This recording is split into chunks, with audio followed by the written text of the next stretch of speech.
আসসালামু আলাইকুম ভিউয়ার্স, আবারও চলে আসলাম হাঁস রান্নার রেসিপি নিয়ে। তো আমি ফার্স্টে হাঁসটা ভালোভাবে কেটে ধুয়ে নিয়েছি। এবার কড়াইতে তেল দিয়ে এবার দিয়ে দিলাম পেঁয়াজ কুচি।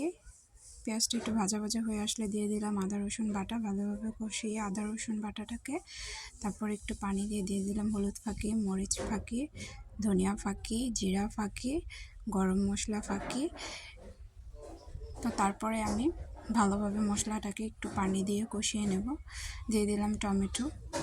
তো তেল ভাসা অবধি আমি এটাকে কষাবো। এই তো তেল ছেড়ে দিয়েছে। এখন আমি হাঁসের মাংসগুলো দিয়ে দিব। তো হাঁসের মাংসগুলো দিয়ে আমি ভালোভাবে কষিয়ে নেব।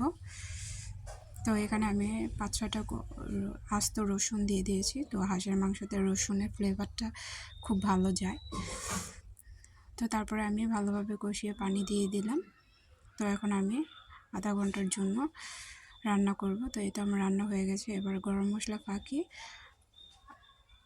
আর জিরা ফাঁকি দিয়ে তো আমার রান্নাটা কমপ্লিট করে ফেলেছি। এই তো আমার ফাইনাল লুক হাঁসের। তো এখন আমি নামিয়ে নেব।